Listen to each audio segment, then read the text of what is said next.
Is there anything there that anybody wants to talk about, or anybody may had a problem with and needs more explanation? You think? Something to talk about? Oh, so, yeah. Yeah, look at the positive, right? That's what you get from us. But it is right. Anybody, anything you might have seen? Well, I think as we get older, Holy Week means so much more to us. Sometimes it's more emotional, depending on what we've gone through in our own lives in the course of a year. And as we get older, we're thinking, well, you know, tragedy could strike Anytime. anytime. And it's like, And it's those Saturday moments that strikes us. You know Reverend Kevin Smith. I don't know him. You don't know Kevin Smith?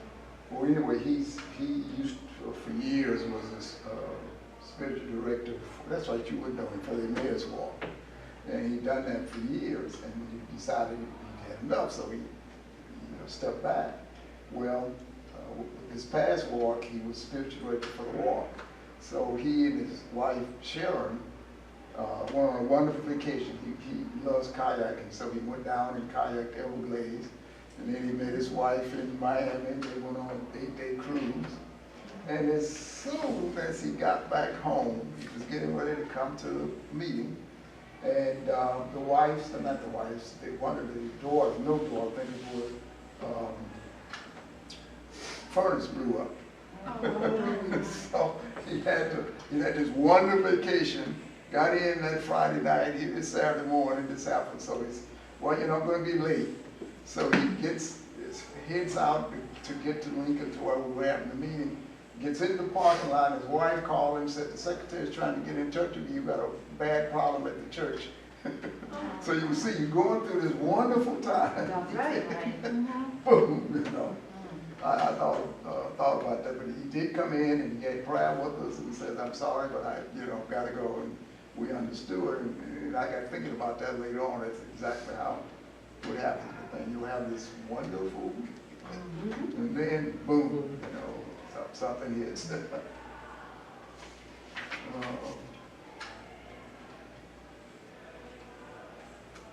Okay, they talk about this, and I always have trouble pronouncing that. It's called the Paschal pattern. And the Paschal pattern actually has to do with Jesus as the sacrificial lamb on the cross. It also has to do with the fact that God carried Jesus through his son through this and brought him out on the other end. So the Paschal pattern has to do with the victory over death that God promises us.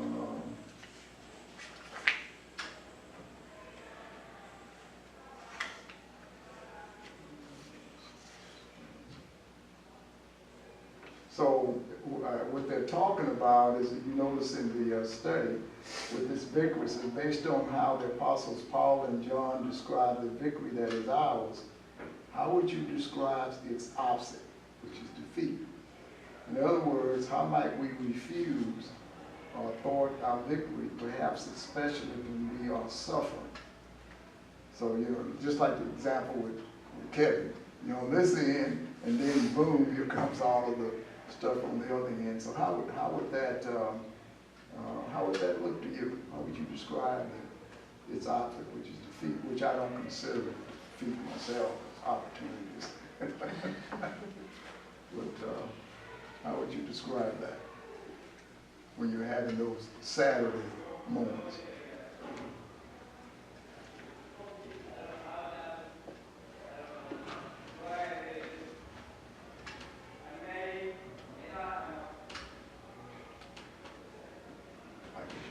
Suffering moments too, depending on what it is. I'm not sure what type of answer you're looking for, but if I'm going through something that's really, unpleasant or, depressing or stressful, I always tell myself it's not going to last forever, and that sometimes when you're, going through something and you feel like it's a crisis. I always tell my kids, you know, things are gonna get better, just try to get through today and tomorrow, you know, you're gonna, hopefully, things are gonna get better, not to worry, there's always, and it depends what you're going through, you know, and like if it's a death or something, it's a little hard to say, you know, but if it's something that you're worried about, if it's bills, or if it's, you know, your kids are going through something, or, you know, it seems to always, get better eventually. I don't know if that's the type of answer that you need. My favorite question to girls and simply tell you this, it's a temporary situation. And it's true, it's so true, but when you're going through it, it's hard. But I always try to think of that, and I'm constantly, you know, my kids sometimes, like when my daughter was going through divorce and everything, I said, Brenda, it's gonna get better. But when? It's gonna get better. And things would seem to get better, and then she'd take a step forward, and then she'd take 3 steps back. And it was a long time, but she's in a good place right now, so. But it does take, sometimes it takes time. It's us that have to keep reminding you of that. Exactly, and remind yourself too sometimes, but I do always think of that. You know, it's gonna get better, it will get better. And if it's something that is coming up on a specific day, it's gonna happen, and I'm scared about it, I always go, well, in 24 hours, it will be all over. That's right, and it's true, you know? On the way to the dentist in 2 hours, it's Yeah, gonna be all over. right? Yeah. But when Mike lost job after job, there's like no determined time, and you go, oh my gosh, is it ever gonna end? Yeah. But God carries you through. Yeah. Makes you stronger. Yeah, so that when you get to the job loss suddenly go, and someone says, oh, just lost a job for the first time, I'm like, you got nothing. I'm used to that. They give an example here along with the lines that we're talking about, and it says, it's one of the things that Max suggested at the end, and it says, remove the word everything, replace it with whatever symbolizes a tragedy or hardship in your life. For example, in hospital stays, God works for the good. In divorce papers, God works for the good. In prison terms, God works for the good. How would you complete this sentence? In, and then God works for the good. Who would you stick in that blank? Something that you have gone through. Miscarriage. Miscarriage. Yeah, miscarriage on Christmas Eve. Mm. My favorite day of the year. Oh. But I was just thinking about this the other day. I wouldn't have been able to have my middle son. The timing would have been completely wrong. And he's the one who's given us our grandchildren. Mm. And I just love my grandkids. So that's really cool. Yeah, He really did work it for Yeah. good. But it was 15 years before I had a Christmas Eve where I didn't think about it. Mm. But I also know that that child is in heaven. I'll see that child one day. But, Mm. yeah, you know, without John and Jonah and Elijah, life would be really dull right now. Mm. Yeah. And a lot less, not as happy, because they're just, what a nice gift that I went through that, but I got this instead. Mm. It's okay. Yeah. But you worked through that too. Yeah, it's a long time. It wasn't like it happened and then all of a sudden, Yeah, my best friend was pregnant at the same time. We were due like 2 weeks apart. That was hard, but got through it. Had 2 more children. So, and now I have these amazing grandchildren and a wonderful daughter-in-law. Who knew? Mm. Yeah. Yeah. Any others? I think mine would be losing Lauren. And it was, and the hard part is that we just lost Dad 3 months before that, so Mm. that's really hard. Yeah. And the, you know, when you say, the good part is that Warren's not suffering because he had Parkinson's, and it was really taking him down. I mean, that's not what killed, that's not why he died. He died from a hernia and his stomach died on him. But the blessing was that he wasn't going to have to go through the deterioration of his body. I mean, he'd already was getting bad, but that was a blessing. And who was Warren? My husband. It'll be 2 years, April 18th that Dad died, and 2 years, July 7th that Warren died. So Dad died 10 days after my birthday. And Mom and Dad would have been married 69 years that April.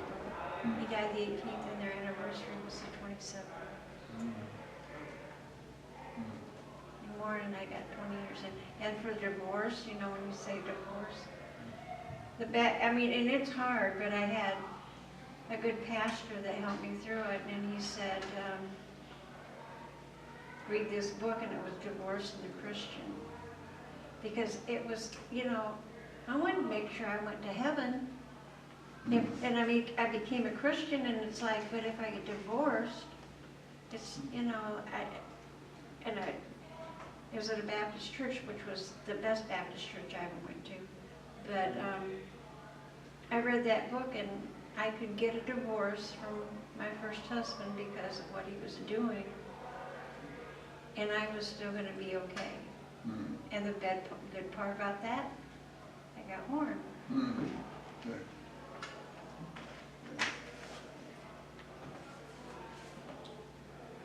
It's kind of, since you said that's kind of how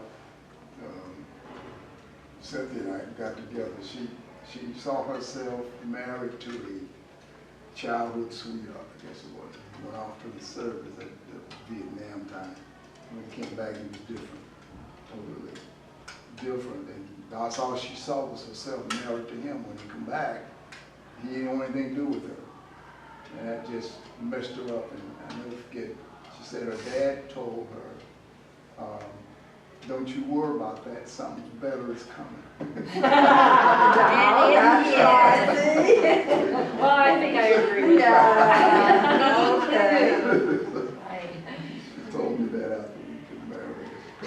How many years? She didn't want your head to get too big right after that. How many years married? This year will be 47. Oh, wow. And I didn't know until my mother passed that when we got. But she wasn't married, right? They weren't married, or they were married? Who? Her, Cynthia, they were just sweethearts. They just He went sweethearts. to- Yeah. Never got But married. she They never got married. just saw That he was gonna he be was the, it. That's it. yeah, One. the be all end all. Yeah. But he was a, as I understand it, he was a mama's boy. And everything was his mother. And you don't want to marry him. No, you know, and I'm married. Yeah, it'd be tough, but that's all, Yeah. that's all she saw. But, Well, I hope that my boys are mama's boys. Oh. but Not that's, really. that's, They are, but they are. that's a difference. Some of you probably know that it's okay, but it's a difference. But this guy was, All about his Yeah. mother. everything was about his mother. She didn't see that, but she saw it afterwards, you know. I came to know a lot, but I didn't know until after my mother passed that when we got married, Mom had gone to Cynthia and says, "You may have it now, but it ain't gonna last." I never knew that until she had passed. I'm glad I didn't know it. I'm glad I didn't know that. I don't know. Mom had six other children other than me, but I guess I was the favorite. I don't know, but anyway, she didn't want me married, I guess. And I didn't know that. I didn't include Cynthia kept that to herself all those years. I never said anything about it. I'm glad she did, because I don't know what it would have done. Found out about it. We were fortunate that when we got married, we moved away from family. That really helped. Yeah. That we didn't have any, we had to depend on ourselves because there wasn't anybody else. There was no running on the mama or dad or That's, whatever. yeah, with Rich and I, my first husband, he went into the Air Force, and we were in Maine when I had my son, and it was like, you know what? I'm glad I'm not home with parents, his mom and grandparents, you know? We have to do this on our own. Oh God, I was so happy my mother-in-law was here. Like, Yeah, You know, I was He glad cried my for 3 husband months. left. yeah. Yeah. Well, I would have been okay with my parents, but his mom, she used to laugh at the most inopportune time. And it was, you know, like if you were trying to correct your child, it was like, and it's It was like, funny. you know, it's like, I'm trying to discipline my child, you know. And, no, it's not fun, it's not, you know. And I think Rich was kind of a mama's kid anyway. He was a mistake. We were first married because I just picked up and left my hometown. Steve and I only knew each other for like 3 months, and then I moved to North Carolina. Like after, like we decided to get married. We met each other in January, and then we decided to get married in June. But we had only been like dating, and he was basically driving from North Carolina to New York. We have the same story. That is so crazy. And, you know, on weekends, like he would get out of, they'd let, you know, release him on a Friday night, and he would drive all through the night to New York to see me, and then turn around Sunday morning and drive all the way back to North Carolina. And then, you know, like. But when you for said that. release him, that sounds like they released him from jail. He was in the army, he was in the suitcase, so we released But him. when you said release him, it was like, Yeah. Released him for jail. yeah, for good behavior. And then he's like, we're just gonna get married, and I moved down there, and we were like staying in his friend's living room on an air mattress for a couple of weeks, and then we got married. We came here and got married because we were just gonna get married to the chaplain. The chaplain didn't want to marry us. Told us that, no, I don't think you're ready. And he's we're like, who are you to tell us if we're ready or not? And his mom was like, well, you know, don't you want to have family around? And don't, like, we don't have any money. I mean, I was 21 years old, and he was in the military making nothing. So she's like, no, don't worry about it. So she took care of our wedding, and we had a very small wedding. We had a wedding, and then went back down to North Carolina. But it was, I mean, that was a really tough time. We didn't really know each other. Like, you know, we liked each other, but we didn't really know anything about each other at all. And he got out, and then later that year, and we moved here. And I mean, there was points where it was like, you know what, maybe we can go home. Like, or like, I'm like, I'll just go home. Like, if this isn't gonna work, I'll just go home. Like, I'll just get in the car, I'll go home. It's 4 hours away, you know. But he, you know, I think the best thing that sometimes, you know, it can be good or bad is, you know, I ended up getting pregnant, even though I wasn't expecting to get pregnant. I was actually waiting. Birth control was there, waiting. Never happened. But it was like, you know, it made him grow up. Like he was still, I mean, he had been with mom, he had been in the military, and then he didn't, you know, so it kind of made him grow up. And now I feel like we've grown up together, you know, at this point, it's like, oh, you're stuck with me. No matter what, you're stuck with me. We met Thanksgiving weekend. He lived in Maryland, and I was living in Connecticut, and both of us were from Connecticut originally. And we did this. I wasn't from here. We saw each other every 3 weekends we met Thanksgiving, we came back up at Christmas, we spent a few days together at Christmas, and then we saw each other every 3 weeks until June when we got married. I'm like, I didn't even tell anyone that we're engaged because, like, you know, like I don't even know him. I told a friend today when I was telling her our story, I said, I stood outside that sanctuary wearing the wedding gown going, whose wedding is this? Oh, it's mine. Aren't you supposed to be like a bridesmaid first? I'm like, I don't even know this man. What am I doing? Yeah. But I felt the same way. I was like, what am I doing? What did I get myself into? I this don't is even know it. crazy. Who does this? And of course now, And like, nobody, all my friends will still admit, they're like, we never thought it would last. Never. I mean, his family, my sister-in-law, my brother-in-law, they're like, because they had already been married. They were childhood, so they were together since Carrie was 16, you know?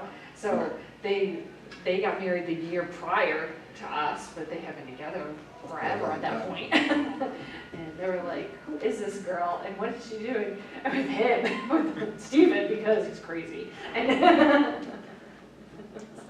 I hear you. but we had 2 kids, and we've been married 22 years this year. So We're 37. It'll be 38, I'm sure. So yeah, it lasted. Who knew? July 23rd? 17th. So it just goes to show God. That's pretty good. Thank you. Yeah, I would encourage you to